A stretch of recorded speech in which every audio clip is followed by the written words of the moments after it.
9h, la matinale de l'EDJ. Il est 8h, bonjour à toutes et à tous et bon réveil sur les ondes de DJFM. Mes acolytes Théo et Alexandre sont au rendez-vous, vous aussi. Salut les garçons. Salut Mylène. Salut Mylène. Le mercredi, c'est la journée des enfants, certes, mais c'est aussi la moitié de la semaine, l'idéal pour faire le point sur l'actualité. Mais avant toute chose, la météo avec Alexandre. Et une partie de la France sera couverte par le mauvais temps aujourd'hui. Et on commence avec ces 5 départements en vigilance orange pour des risques de crues. Il s'agit du Pas-de-Calais, de la Charente-Maritime, de la Dordogne et de la Gironde. Une vigilance orange qui aura un impact sur une bonne partie nord de la France. Des pluies sont attendues des Hauts-de-France à la Bretagne jusqu'au centre Val-de-Loire. En revanche, le soleil pointera le bout de son nez de la Bourgogne-Franche-Comté jusqu'en Occitanie. Pour les Alpes-Maritimes, la journée sera ensoleillée avec des températures qui iront de 17 à Cannes et 16 à Nice. Merci Alexandre, au cœur de l'actualité aujourd'hui. Le Pas-de-Calais n'est plus en vigilance rouge, mais le risque n'en demeure pas écarté dans le département ainsi qu'en Dordogne et en Charente-Maritime pour ne citer que. Nous ferons un point avec Théo. 3e jour de procès pour Éric Dupond-Moretti, l'actuel ministre de la Justice est soupçonné d'avoir usé de sa fonction pour régler ses comptes avec des magistrats. Le procès sera ouvert jusqu'au 16 novembre. Et enfin, un nouveau rassemblement est prévu à Nice aujourd'hui pour la paix dans la bande de Gaza. À l'occasion, la structure I Love Nice sera remplacée par un Free Palestine cet après-midi. Puis nous resterons dans le secteur avec le projet d'hôpital XXL avec Léa. Et l'un de nos deux Quentin présents aujourd'hui nous dévoilera un vice découvert dans le système des intelligences artificielles. Bon réveil à tous sur EDJFM. La vigilance rouge est levée depuis hier dans le Pas-de-Calais. Ce département et 5 autres dans le centre-ouest de la France sont désormais en vigilance orange aux crues. Dans les Deux-Sèvres, la Dordogne, la Charente-Maritime, la Charente et la Gironde. Et dans le Nord, la situation reste tendue ce matin, Théo. Oui, l'eau est encore présente ce matin dans certaines communes et certains quartiers du Pas-de-Calais. D'après Vigicru, il est tombé l'équivalent de 6 mois de pluie. Aujourd'hui, le niveau des cours d'eau diminue, mais de nouvelles pluies sont attendues dans la journée, d'où le passage du département en vigilance orange. Le ministre de l'Intérieur, Gérald Darmanin, a annoncé la mobilisation de plus de 1500 sapeurs-pompiers au total. Ils ont procédé à plus de 600 interventions. Le dernier recensement fait état de 7 blessés. Les établissements scolaires et les transports sont ce matin partiellement rétablis. Et le ministre de l'Intérieur se rendra sur place à 10h, accompagné de Christophe Béchu, le ministre de la Transition écologique et de la cohésion des territoires. Du nouveau sur le projet de loi immigration du gouvernement, examiné au Sénat depuis lundi. Les majorités de la droite et du centre ont finalement trouvé un accord hier sur les articles 3 et 4. Il s'agit des 2 articles à l'origine de toutes les discordes sur cette loi. C'était la seule condition des Républicains pour accepter de voter la loi immigration, en supprimer les articles 3 et 4. Mais finalement, ils pourraient juste être remplacés. Le 3 permettait de régulariser les travailleurs sans papier et le 4 d'embaucher immédiatement les demandeurs d'asile originaires de pays déclarés à risque. Avec le nouvel accord, ce serait toujours possible, mais les conditions seraient simplement durcies. Alors que les camps LR et présidentiels se félicitent d'un compromis satisfaisant, la gauche, elle, regrette cet accord. C'est un recul, c'est une forme de capitulation, a notamment dénoncé Patrick Kanner, le président du groupe socialiste. Reste à voter le texte à la Chambre haute d'ici la fin de la semaine, avant de l'expédier le mois prochain à l'Assemblée, là où les articles supprimés pourraient être ressuscités. Depuis lundi, le Sénat a déjà voté l'instauration de quotas migratoire, durcit le regroupement familial ou encore rétablit le délit de séjour irrégulier. Nicolas Sarkozy est de retour devant la justice. Le procès en appel de l'ancien président de la République s'ouvre aujourd'hui à Paris. Il est jugé une nouvelle fois dans le cadre de l'affaire Big Malion sur le financement illégal de sa campagne présidentielle de 2012. Nicolas Sarkozy s'apprête à suivre son procès jusqu'au 8 décembre à la Cour d'appel de Paris. Son entourage a confié à nos confrères de BFM TV qu'il est très concentré et déterminé à se défendre, qu'il a beaucoup travaillé sur le dossier et n'a rien négligé, et qu'il ne compte pas faire de politique durant ce procès. L'ancien chef de l'État est donc de retour après avoir été condamné en première instance à 1 an de prison. Le tribunal correctionnel de Paris avait considéré, je cite, qu'il connaissait le montant du compte de campagne, savait qu'il y avait un risque de dépassement, mais qu'il a poursuivi la réalisation des meetings, engagé des dépenses et volontairement omis, en qualité de candidat, d'exercer un contrôle sur les dépenses. Fin de citation. Éric Dupond-Moretti entame son 3e jour de procès ce mercredi. Quant à lui, il est soupçonné d'avoir usé de sa fonction de ministre de la Justice pour régler ses compte avec des magistrats, certains avec lesquels il avait eu des conflits lorsqu'il était avocat. Et pour cela, il encourt 5 ans d'emprisonnement et 500 000 euros d'amende, assortie d'une peine d'inéligibilité et d'interdiction d'exercer une fonction publique. Une vingtaine de personnes doivent être entendues durant ce procès qui se tient jusqu'au 16 novembre à la Cour de justice de la République. Parmi elles, l'ancienne ministre de la Justice, Nicole Belloubet, l'ancien Premier ministre Jean Castex ou encore l'ex-procureur général près de la Cour de cassation, François Molins. Hier, le principal intéressé, Éric Dupond-Moretti, a déclaré, je cite, « J'ai compris que, quoi que je pourrais dire, au fond, la messe est dite. » Fin de citation. Emmanuel Macron se rend aujourd'hui au Grand Orient de France, la principale obédience française de francs-maçons qui fête les 250 ans de son appellation. Il est seulement le 3e président de la République en exercice à se déplacer au siège rue Cadet à Paris, après Émile Loubet et François Hollande. Car ce n'est pas tous les jours qu'on fête un tel anniversaire. Il y a 250 ans, les francs-maçons de la Grande Loge de France décidaient de s'appeler Grand Orient. Ce mercredi, le chef de l'État souhaite pour l'occasion manifester la reconnaissance de la République à son égard. C'est ce qu'a indiqué l'Élysée. Un conseiller ajoute que la franc-maçonnerie française a beaucoup œuvré à l'édification de la République, notamment la 3e, ce qui explique le geste. Emmanuel Macron profitera aussi du déjeuner pour aborder des questions de laïcité très défendues par la franc-maçonnerie ou encore celles sur la fin de vie et le projet de loi en cours d'élaboration sur ce thème.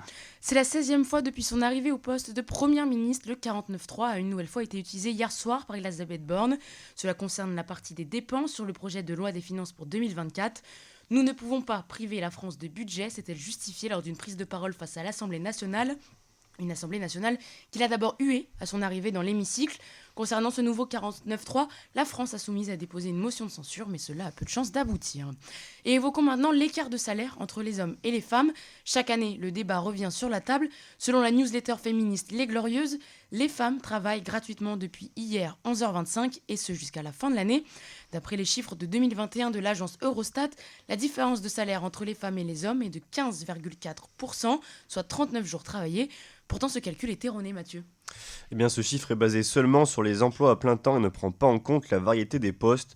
L'INSEE établit un écart de salaire de 24,4%. Ce chiffre englobe la différence de salaire et la durée du travail. Les femmes sont 4 fois plus nombreuses à occuper un emploi à temps partiel et obtiennent plus souvent des CDD.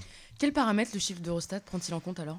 Dans les tribunes de l'Écho, l'INSEE dresse un constat. Ce chiffre montre surtout que les femmes n'accèdent pas aux mêmes postes que les hommes ni aux postes les plus rémunérateurs. Par exemple, 95% des aides ménagères sont des femmes et pour un salaire moyen de 1 450 € net par mois. Quelle est alors la véritable différence de revenus ?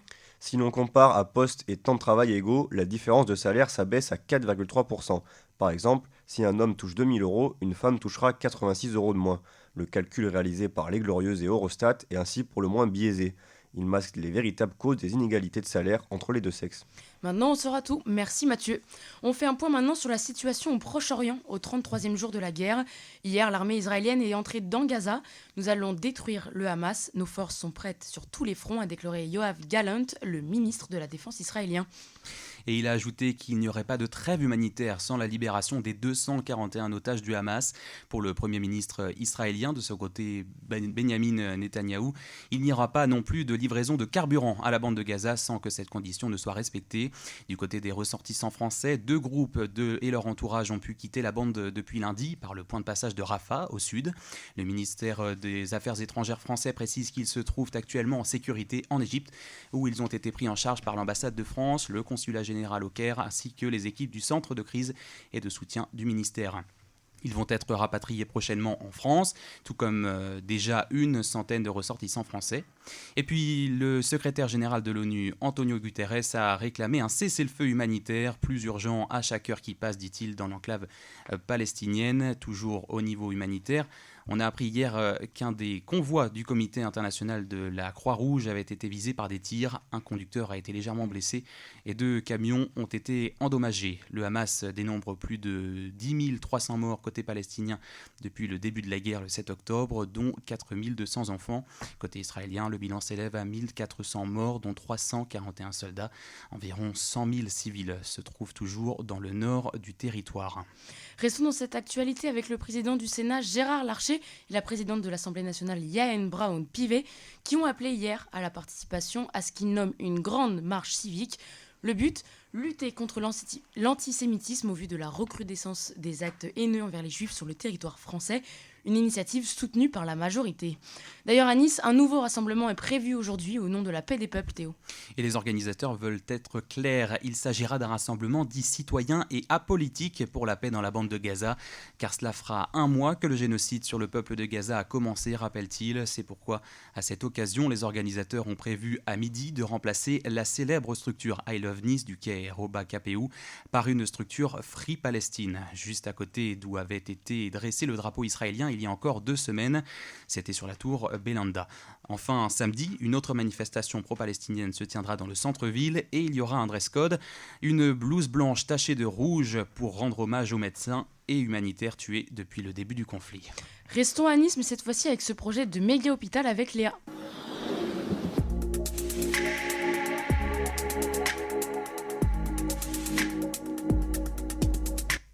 Après le super commissariat, le super hôpital, c'est en tout cas l'annonce qu'a fait Christian Estrosi le 31 octobre dernier. Le maire de Nice prévoit de faire construire un hôpital XXL pour 2030-2032.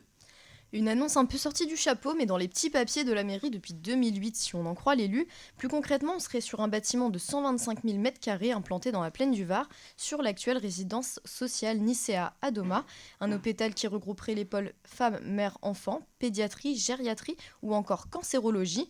Une opportunité historique et un projet qui a beaucoup de sens sur le plan médical en matière de filière et d'excellence des pratiques pour Rodolphe Bourré, directeur du CHU de Nice. Une annonce qui tombe comme ça d'un coup, sans retombée ni polémique. Vous vous en doutez, Mylène, ce serait trop beau pour être vrai. Les polémiques sont nombreuses, à l'image de la diversité d'acteurs impliqués dans ce projet, car en réalité, la construction de ce méga-hôpital engendrerait la fermeture de l'hôpital Cimier, de l'Archer, mais aussi du centre Antoine Lacassagne, qui ne sont plus ni adaptés ni dimensionnés selon Christian Estrosi. 3 hôpitaux chéris par leurs emplacements, pratique pour tout Niçois devant se rendre à l'hôpital sans traverser la ville. Parce que oui, l'idée serait d'avoir 2 grands établissements du CHU de Nice de part et d'autre de la ville. L'un à l'ouest avec cet hôpital XXL, l'autre à l'est avec les bâtiments de Pasteur 1 et 2, dont les travaux sont toujours en cours, soit dit en passant. En parlant d'emplacement, celui du futur hôpital fait polémique. On le rappelle, le maire souhaite l'implanter sur l'actuelle résidence sociale Nicéa à Doma. En plus d'être difficile d'accès et mal desservi par les transports en commun, ce même quartier a été classé le plus pauvre de France il y a une dizaine de jours par la fondation l'Abbé Pierre. Une question reste en suspens, où iront les habitants dont la part en situation de pauvreté s'élève à 81%. Effectivement, le projet a toutes les raisons de susciter la polémique. Et il fait parler, beaucoup parler. Le centre Antoine Lacassagne et la fondation Lonval ont pris la nouvelle avec beaucoup d'étonnement. Selon eux, ce projet n'a pas encore donné lieu à un travail préparatoire et de réflexion autour d'un programme commun. Le maire est dans le viseur de bien des acteurs. Pour Éric Ciotti, le projet d'hôpital XXL n'est qu'un contre-feu allumé par Christian Estrosi, une diversion pour éviter que tous les regards se posent sur les polémiques des chantiers post-Alex et ses travaux enlisés ou retardés par endroits. Pour Stéphane Goberti, responsable CGT Santé au CHU de Nice, éloigner les centres de santé du centre-ville est un recul incontournable pour l'accès aux soins. La CGT de l'hôpital L'Archer ajoute qu'avoir des locaux propres et neufs ne signifie rien tant que le problème de sous-effectif en matière de personnel hospitalier persiste. Et niveau budget, ça se passe comment ? Eh bien, c'est le clou du spectacle. Le coût total de la construction s'élèverait à 1,5 milliard d'euros minimum. Un gaspillage de l'argent public selon la CGT. L'État devrait financer à hauteur de 50 millions d'euros. Pour l'heure, l'appel d'offres devrait être relancé dès janvier 2024. Merci Léa pour toutes ces explications. Allez, après ce premier plein d'actualité, prenons une petite pause sur l'air de Glorious d'Andreas Johnson, qui rappellera sûrement des souvenirs à certains et certaines.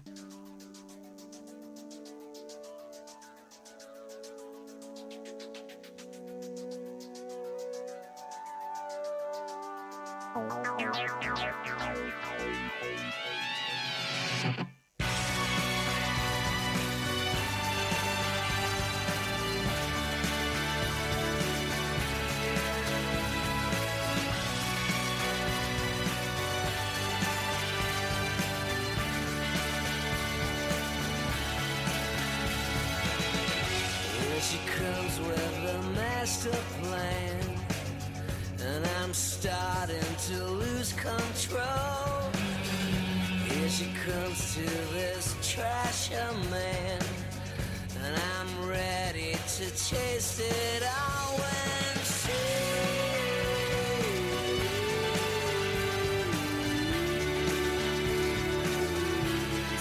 bringing me in, checking me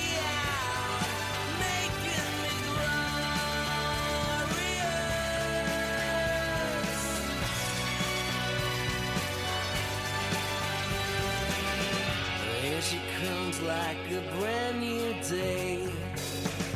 Belly dancing across the room. In the moonlight I watch her sway. To her rhythm I'll go as groom with grace.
Nous sommes toujours présents dans cette matinale pour EDJ-FM. Bon réveil à tous.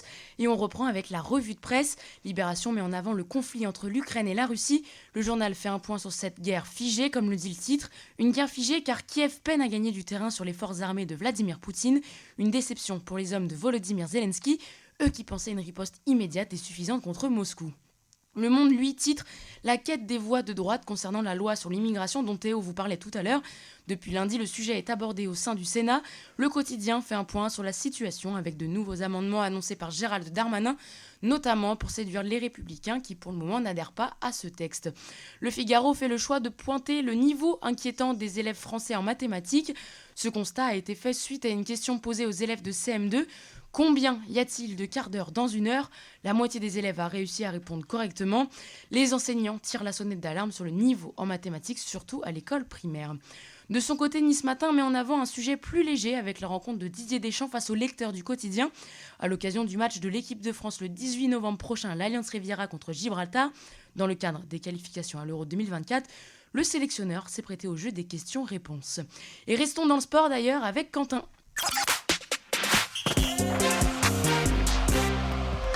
Alors, pas question de parler de football malgré la soirée européenne hier soir, mais bel et bien de golf. Et plus spécifiquement du Challenge Tour Mylène. Alors, vous allez me dire pourquoi parler de ce championnat qui n'est que la 2e division européenne de golf. Tout simplement parce que le week-end dernier s'est conclue la finale sur le parcours de Majorque en Espagne. Marco Penge n'a pas tremblé, l'Anglais a remporté le tournoi et a ainsi pu conquérir le sommet du classement général à la fin de cette saison.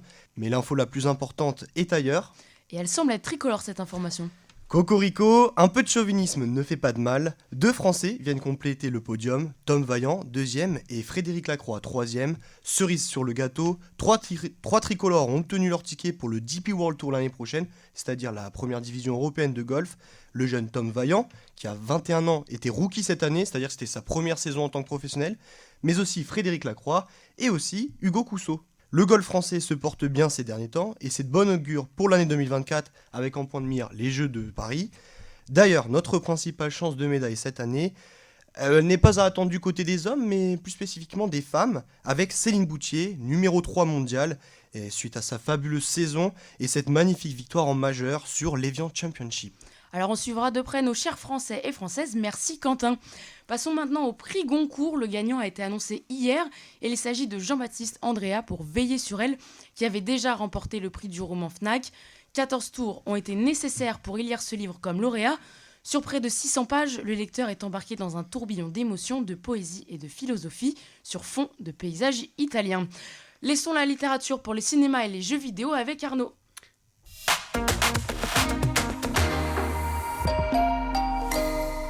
Après le succès de la célèbre saga d'horreur en jeux vidéo, Five Nights at Freddy's s'invite dans les salles obscures. Comment s'est créée la montée en puissance de cette série ? Eh bien, le premier jeu sort en 2014. C'est à l'époque un peu un ovni dans une période où les jeux vidéo s'axent sur l'affrontement par le tir. Tout le monde veut performer sur le dernier jeu multijoueur sorti, à s'amuser avec ses amis. Dans cette frénésie, Five Nights at Freddy's prend le parti osé d'être un jeu en solo. Le but est simple, contrôler des caméras de surveillance à tour de rôle pour surveiller des peluches machiavéliques qui se rapprochent doucement de notre poste de contrôle. 5 nuits s'enchaînent et l'intensité augmente tous les soirs, c'est un vrai enfer de survivre.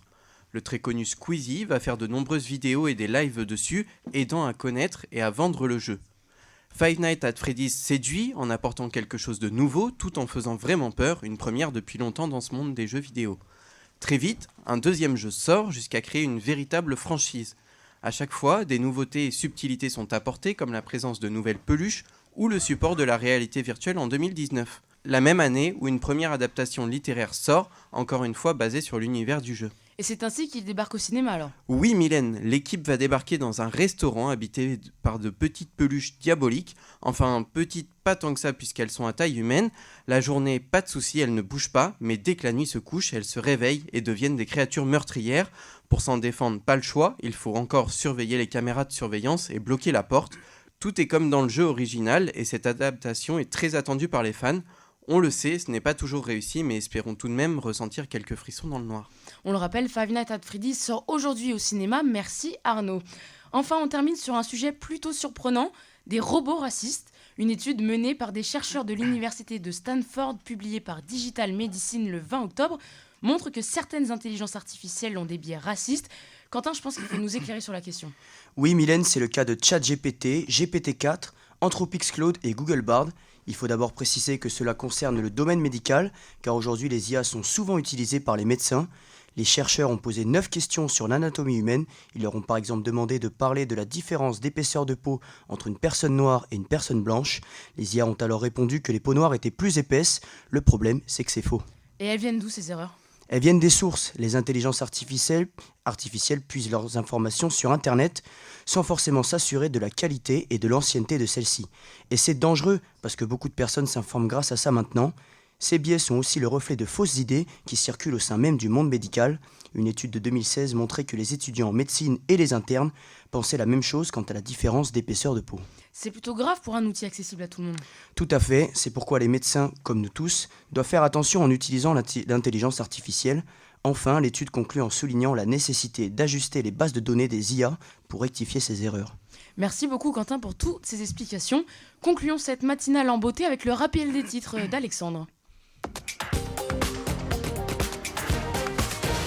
EDGFM, les étudiants vous informent. Et après une vigilance rouge, le Pas-de-Calais se réveille sous les inondations. Plus de 44 200 foyers ont été privés d'électricité en Normandie et en Bretagne après le passage de la tempête Ciarán, a annoncé le gestionnaire du réseau de distribution Enedis.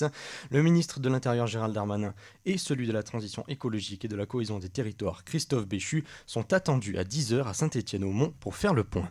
Le conflit israélo-palestinien continue dans la bande de Gaza. Les forces de Tsahal poursuivent leur offensive un mois après l'attaque du Hamas, à l'heure où encore 241 otages sont détenus en Palestine et où environ 10 000 personnes, essentiellement des civils, ont été tuées dans les bombardements d'Israël. De son côté, Jérusalem annonce plus de 1400 morts depuis l'attentat du 7 octobre. Au Portugal, le Premier ministre António Costa démissionne après 8 ans au pouvoir. Le socialiste est visé par une énième enquête pour corruption. Il est accusé de malversation, corruption active et passive de titulaires de fonctions politiques et trafic d'influence. Tout cela dans le cadre de l'attribution des licences d'exploration de lithium et de production d'hydrogène. Des perquisitions ont eu lieu dans sa résidence officielle ce mardi. 4 mois après la disparition du petit Émile, une dizaine de maisons ont été perquisitionnées hier dans le hameau du Haut-Vernay. Parmi ces résidences figurait celle des grands-parents du jeune disparu. Une opération qui a mobilisé une centaine de gendarmes de la section de recherche de Marseille. Des perquisitions qui concernaient également des véhicules. 2 semaines après sa victoire au Parc des Princes, le Paris Saint-Germain s'est incliné hier soir à San Siro 2-1 face à l'AC Milan en Ligue des Champions. Avec cette défaite, les hommes de Luis Enrique passent 2e du groupe F, des festivités qui ont très mal commencé dès lundi soir, les supporters de la capitale ont été pris à partie par des fans milanais. Un Parisien a été gravement blessé à l'arme blanche, touché à la jambe. Ces jours ne sont plus en danger. Et en voilà un qui a misé sur le bon cheval. Un Niçois a remporté la somme de 311 460 € au Quintet Plus. Le grand gagnant ne s'est pas encore présenté pour récupérer la mise. Il fait partie des 15 heureux de la région à avoir remporté plus de 100 000 € cette année au PMU. Merci beaucoup Alexandre et on termine cette émission avec une bonne nouvelle. Un Français atteint de Parkinson a pu retrouver de la mobilité grâce à une neuroprothèse. Marc, 62 ans, est bordelais et en 1996, on lui diagnostique la maladie de Parkinson. Dorénavant, il peut marcher de nouveau presque normalement et cette réussite, il la doit à des chirurgiens franco-suisses qui lui ont implanté une neuroprothèse dans la colonne vertébrale. Et les résultats sont très concluants. Le sexagénaire peut aborder les escaliers plus sereinement et il effectue même des randonnées de 6 km.